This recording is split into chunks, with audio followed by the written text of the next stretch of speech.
Hi guys, Sneaky here, with just a little tutorial I want to show you, just a little cool thing, how to make a completely hidden door with a completely hidden switch. I think I may have actually broke it here. Let's push this back. So yeah, it seems completely hidden, but it's not. So let's go and look at that again. All it is to make this thing is one minecart on two pieces of track, one with a detector, and then, now this isn't very well hidden, I know, I didn't try very hard, I just wanted to build it to make it functional. So what happens is, let's see if we can actually quickly show you this. If we walk here, you actually push the cart. I could probably demonstrate that here as well. Yep. So you can push that up, that opens up the doors. And the wiring is fairly simple. Again, this is messy, I do apologise, but it was just to get it functional. We'll build this in a second, but I'm just going to quickly walk over it. So we have the line coming down. This just delays it a little bit so that you get a chance to run towards the door. Then you have one branching off this way, one branching off up that way, and then one, this is actually coming in this way, but it looks like it's going that way. When it goes that way, nothing happens. When power comes this way, you'll see what happens. Anyway, so this comes round and powers two pistons, which grab hold of these blocks here, and likewise on the other side they come round and power those pistons here. And then in the room we have this to open up the door again, and this is simply done by putting a pressure plate on this block, and that's where that power comes out onto that. So let's actually build it real time. So you can get an idea of what it takes. It's really straightforward, but I just really liked it, so let's build it.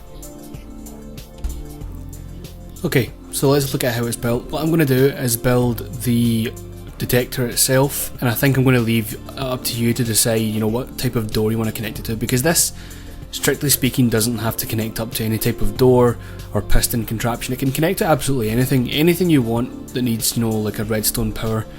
It just seems that a kind of switch like that, it seems like it makes more sense for a hidden structure, more so than just, you know, because you could use a button for the next thing.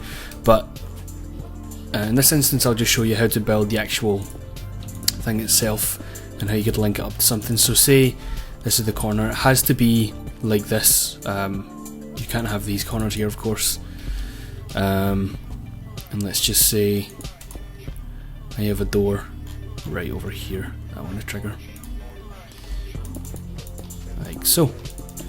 I'm doing it with a door because I also just want to quickly show something off with redstone in general that seems to apply to doors, which confuses a lot of people.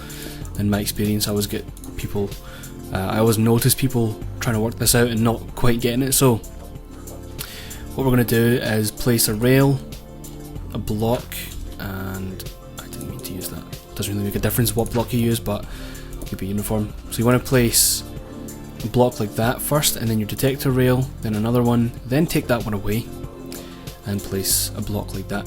So you get this kind of 45-degree angle detector rail. The reason you have to put this block here is because it will, once the cart goes up, it will be pushed back down. If you place it up here and say you had, you know, you just left that there for convenience, if you place this down and push it, chances are it's going to come off. So let's try and get that one. You just want to make sure you do that. Then what you can do is, it's actually kind of cool, you can, instead of just placing that there and having it, you know, detect that and trigger that, whatever, you could actually dig down one, and this makes it really easy to hide it, because it's going to be starting one block down, and that's miles better than anything else, you know, miles better than connecting it starting. Because if for example, if we start here, then you have to think, oh, how am I gonna move this? If I push this down here, and you know, then you can't really hide that, because the minute you hide that, you're cutting off the circuit down there. So it's kind of cool that you can start this off, and just to show you that, I'll bring this round and trigger it, and you can see that works just fine. So you can start off with that down there, then you can dig down like that. I'll come around here, we'll dig this. Now here's just what I wanted to quickly mention about these types of doors. There's an issue. So say, you know, logically, or at least by Minecraft's logic, you think you'd be able to maybe come over and under the block, so the power would come over, trigger that, which would power the block above, which would then turn the door on, but that's actually not the case. If we push that up, or we could even stand in here. So you can see that's powered, it's definitely on, but it's not triggering the door. It's just a little tiny bug with redstone. So what you actually have to do, and you can still keep this completely hidden, is bring your circuit around and directly into the block that the redstone door is upon. So you want the power going into the block, unfortunately not beneath it. It's not too big of a deal because you can keep this, can still be completely hidden, and your redstone is not going to be blocked in any way. I'll close that.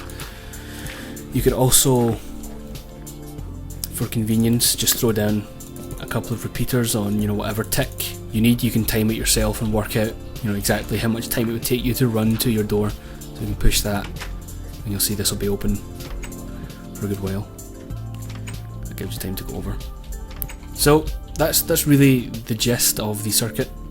All you're doing is pushing that up, triggering that. The redstone's going to do what it's going to do to trigger your door. And as I say, you don't need to necessarily link it up to a secret door, but to a door from a secret switch. But it just makes sense that a switch so hidden and kind of contrived based on what it's doing makes more sense to trigger some kind of door that it seems impenetrable.